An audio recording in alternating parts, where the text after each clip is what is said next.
ಜಗತ್ತು ಡ್ರೋನ್ ವಾರ್‌ಪೇರ್‌ನಲ್ಲಿ ಮುಳುಗಿ ಹೋಗಿದೆ. ಶತ್ರುಗಳು ಎಲ್ಲೇ ಇರಲಿ ಡ್ರೋನ್‌ಗಳೇ ಹುಡುಕಿ ಹುಡುಕಿ ಹೊಡೆಯುತ್ತಿವೆ. ಇಂತಹ ಹೊತ್ತಲ್ಲಿ ಭಾರತದ ಕಡೆಯಿಂದ ಬಿಗ್ ನ್ಯೂಸ್ ಒಂದು ಬಂದಿದೆ. ಡಿಆರ್‌ಡಿಒ ನಿರ್ಮಿಸುತ್ತಿರುವ ಘಾತಕ್ ಸ್ಟೆಲ್ತ್ ಡ್ರೋನ್ ಯೋಜನೆಗೆ ಬಿಗ್ ಬೂಸ್ಟ್ ಸಿಕ್ಕಿದೆ. ಮೊನ್ನೆಯಷ್ಟೇ ನಾಗಶೇಷ್ ಎಂಬ ಡ್ರೋನ್ ಸ್ಟೋರಿಯನ್ನ ನೀವು ನೋಡಿದ್ರಿ.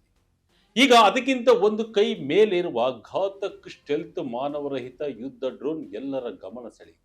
ಪೈಲಟ್ ಇಲ್ಲದೆ ಶತ್ರುಗಳ ರಾಡರ್ ಕಣ್ಣಿಗೆ ಮಣ್ಣೆರಚಿ ನಿಖರವಾಗಿ ಬಾಂಬ್ ದಾಳಿ ಮಾಡುವ ಈ ಘಾತಕ್ ಡ್ರೋನ್ ಆತ್ಮ ನಿರ್ಭರ್ ಭಾರತ್ ಅಭಿಯಾನದ ಅಡಿಯಲ್ಲಿ ಭಾರತದ ರಕ್ಷಣಾ ವಲಯದ ಬಹುದೊಡ್ಡ ಬಯಲುಗಲ್ಲಾಗಿದೆ.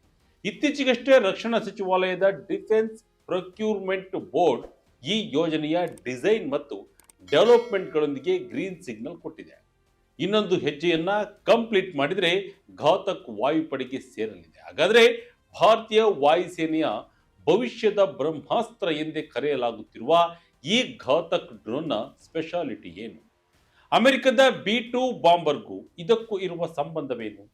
ಶತ್ರುಗಳ ಎದೆಯಲ್ಲಿ ನಡುಕ ಹುಟ್ಟಿಸುತ್ತಿರುವುದು ಯಾಕೆ? ಇದರ ಸಾಮರ್ಥ್ಯ ಮತ್ತು ವೇಗ ಎಂತಹದ್ದು ಅನ್ನೋದ್ರ ಬಗ್ಗೆ ಕಂಪ್ಲೀಟ್ ಡೀಟೇಲ್ಸ್ ಅನ್ನ ಈ ವಿಡಿಯೋದಲ್ಲಿ ನೋಡೋಣ ಬನ್ನಿ.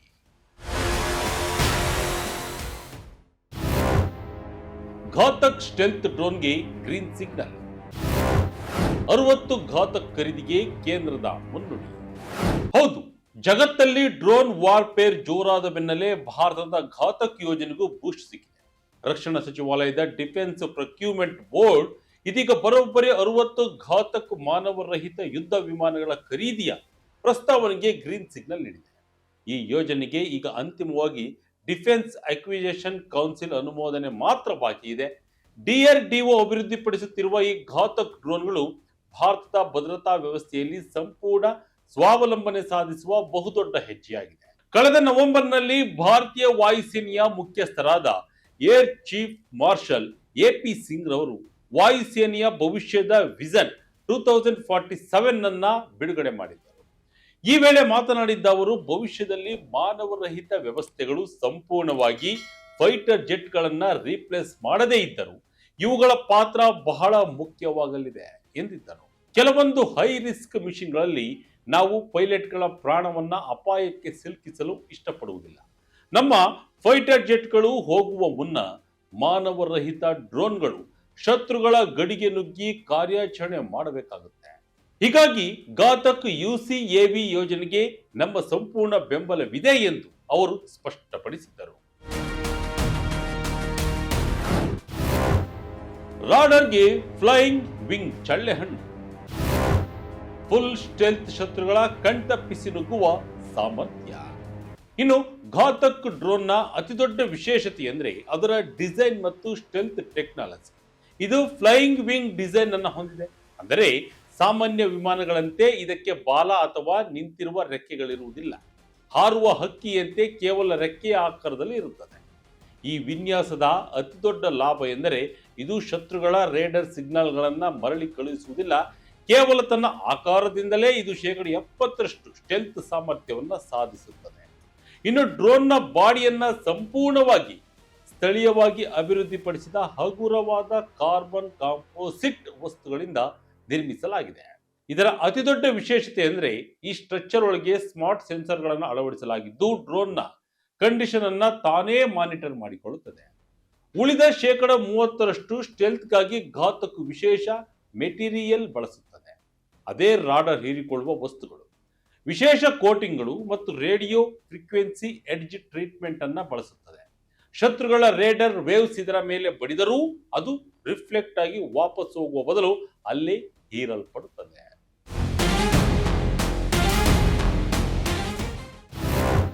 ಶಕ್ತಿಶಾಲಿ ಡ್ರೈ ಕಾವೇರಿ ಇಂಜಿನ್ 13 ಟನ್ ತೂಕ, 1000 ಕಿಲೋಮೀಟರ್ ದೂರ ಸಾಗುವ ತಾಕತ್ತು.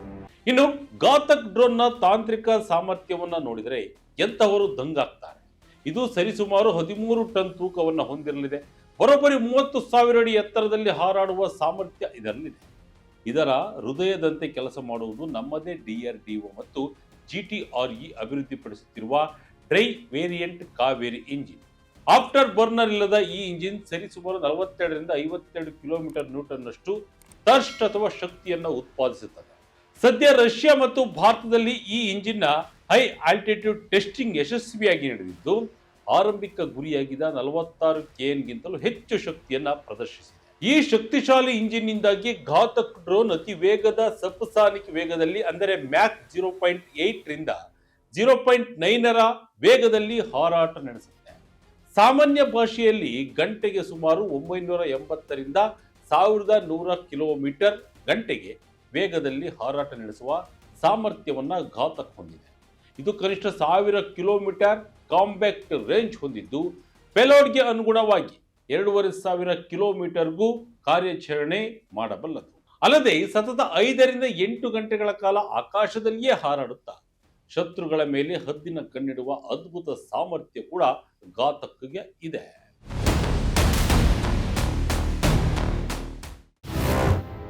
1.5 ಟನ್ ಬಾಂಬ್ ಹೊರುವ ಇಂಟರ್ನಲ್ ವೆಪನ್ ಬೇ. ಬ್ರಹ್ಮೋಸ್ ಅಸ್ತ್ರ ಕ್ಷಿಪಣಿಗಳ ಮೂಲಕ ಶತ್ರುಗಳ ಬೇಟೆ. ಸಾಮಾನ್ಯವಾಗಿ ಫೈಟರ್ ಜೆಟ್ಗಳು ಬಾಂಬ್ ಮತ್ತು ಕ್ಷಿಪಣಿಗಳನ್ನ ತಮ್ಮ ರೆಕ್ಕೆಯ ಕೆಳಗೆ ಹೊರಗೆ ಕಟ್ಟಿಕೊಳ್ಳುತ್ತವೆ. ಆದರೆ ಘಾತಕ್ ಸ್ಟೆಲ್ತ್ ಡ್ರೋನ್ ಆಗಿರುವುದರಿಂದ ಆಯುಧಗಳು ಹೊರಗೆ ಕಂಡರೆ ರೇಡರ್ಗೆ ಸಿಕ್ಕಿ ಬೀಳುವ ಅಪಾಯವಿರುತ್ತದೆ. ಹೀಗಾಗಿ ಇದರೊಳಗೆ ಇಂಟರ್ನಲ್ ವೆಪನ್ಸ್ ಬೇ ಅಂದರೆ ವಿಮಾನದ ಹೊಟ್ಟೆಯೊಳಗೆ ಆಯುಧಗಳನ್ನ ಅಡಗಿಸುವ ವ್ಯವಸ್ಥೆ ಮಾಡಲಾಗಿದೆ. ಆಯುಧಗಳನ್ನ ಲಾಂಚ್ ಮಾಡುವಾಗ ಮಾತ್ರ ಈ ಬಾಗಿಲು ತೆರೆದುಕೊಳ್ಳುತ್ತದೆ. ಇದು ಬರೋಬ್ಬರಿ 1.5 ಟನ್ ತೂಕದ ಮಾರಕ ಆಯುಧಗಳನ್ನ ಹೊತ್ತೊಯ್ಯಬಲ್ಲದು. ಮಿಷನ್ಗೆ ತಕ್ಕಂತೆ ಇದರೊಳಗೆ ಅಸ್ತ್ರದಂತಹ ಏರ್ ಟು ಏರ್ ಮಿಸೈಲ್ಗಳು, ಬ್ರಹ್ಮೋಸ್ ಎನ್ಜಿ ರುದ್ರಂ ಸರಣಿಯ ಕ್ಷಿಪಣಿಗಳು ಹಾಗೂ ಲೇಸರ್ ಗೈಡೆಡ್ ಸ್ಮಾರ್ಟ್ ಬಾಂಬ್ಗಳನ್ನ ಅಳವಡಿಸಬಹುದಾಗಿದೆ. ಯುದ್ಧದ ಸಮಯದಲ್ಲಿ ತೇಜಸ್ ಮಾರ್ಕ್ 2 ಅಥವಾ AMCA ನಂತಹ ಫೈಟರ್ ಜೆಟ್ಗಳ ಜೊತೆಗೂಡಿ ಇದು ಆಪರೇಷನ್ ನಡೆಸಲಿದೆ. ಅಂದರೆ ಪೈಲಟ್ ಇರುವ ವಿಮಾನದ ಮುಂದೆಯೇ ಸಾಗುವ ಈ ಘಾತಕ್ ಡ್ರೋನ್ ಶತ್ರುಗಳ air defence system, radar station ಮತ್ತು ಭಾರೀ ಭದ್ರತೆ ಇರುವ ಸ್ಟ್ರಾಟಜಿಕ್ ನೆಲೆಗಳನ್ನ ನಿಖರವಾಗಿ ಹೊಡೆದುರುಳಿಸಲಿದೆ.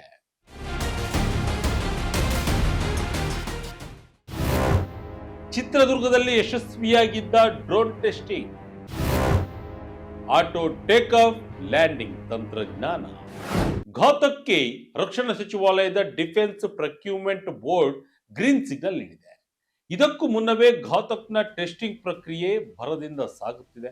2022ರ ಜುಲೈನಲ್ಲಿ ಮತ್ತು 2023ರ ಡಿಸೆಂಬರ್ 15ರಂದು ಕರ್ನಾಟಕದ ಚಿತ್ರದುರ್ಗದಲ್ಲಿರುವ ಏರೋನಾಟಿಕಲ್ ಟೆಸ್ಟ್ ರೇಂಜ್ನಲ್ಲಿ ಆಟೋನಮಸ್ ಫ್ಲೈಯಿಂಗ್ ವಿಂಗ್ ಟೆಕ್ನಾಲಜಿ ಡೆಮಾನ್ಸ್ಟ್ರೇಟರ್ನ ಯಶಸ್ವಿ ಹಾರಾಟವನ್ನ DRDO ನಡೆಸಿತ್ತು. ಇದು ಘಾತಕ್ ಡ್ರೋನ್ನ ಆರಂಭಿಕ ಮಾಡೆಲ್ ಆಗಿದೆ. ಸ್ಥಳೀಯವಾಗಿ ಅಭಿವೃದ್ಧಿಪಡಿಸಿದ ಹಗುರವಾದ ಕಾರ್ಬನ್ ಕಾಂಪೋಸಿಟ್ ವಸ್ತುಗಳಿಂದ ಇದನ್ನ ನಿರ್ಮಿಸಲಾಗಿದೆ. ವಿಶೇಷ ಅಂದ್ರೆ ಯಾವುದೇ ಗ್ರೌಂಡ್ ರೇಡರ್ ಇನ್ಫ್ರಾಸ್ಟ್ರಕ್ಚರ್ ಅಥವಾ ಪೈಲಟ್ನ ಸಹಾಯವಿಲ್ಲದೆ ಇದು ತನ್ನಷ್ಟಕ್ಕೆ ತಾನೇ ಟೇಕ್ ಆಫ್ ಮತ್ತು ಲ್ಯಾಂಡಿಂಗ್ ಮಾಡುವ ಸಾಮರ್ಥ್ಯವನ್ನ ಪ್ರದರ್ಶಿಸಿ ಭಾರತವನ್ನ ಎಲೈಟ್ ದೇಶಗಳ ಪಟ್ಟಿಗೆ ಸೇರಿಸಿದೆ. ಈ ತಂತ್ರಜ್ಞಾನ ಶತ್ರು ದೇಶಗಳ ಕಣ್ಣು ಕುಕ್ಕಿಸುವಂತಿದೆ.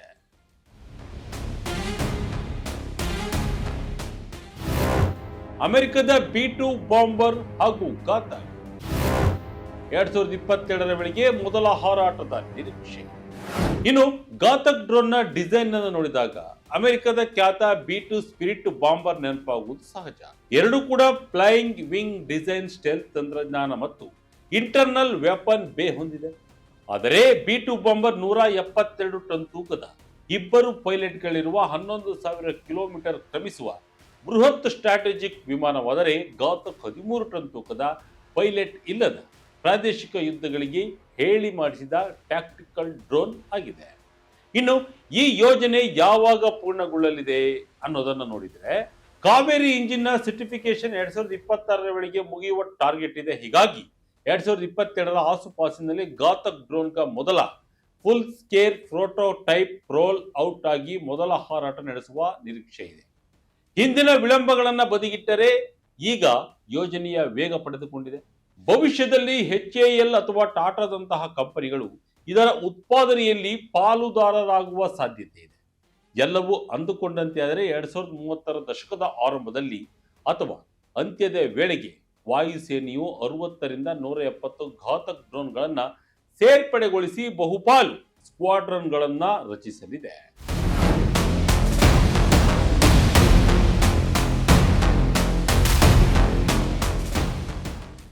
ಒಟ್ಟಿನಲ್ಲಿ ಯುದ್ಧದ ಸ್ವರೂಪ ಬದಲಾಗುತ್ತಿರುವ ಇಂದಿನ ದಿನಗಳಲ್ಲಿ ಭಾರತ ತನ್ನ ರಕ್ಷಣಾ ತಂತ್ರಜ್ಞಾನವನ್ನ ಭವಿಷ್ಯಕ್ಕೆ ತಕ್ಕಂತೆ ಅಪ್ಗ್ರೇಡ್ ಮಾಡುತ್ತಿದೆ.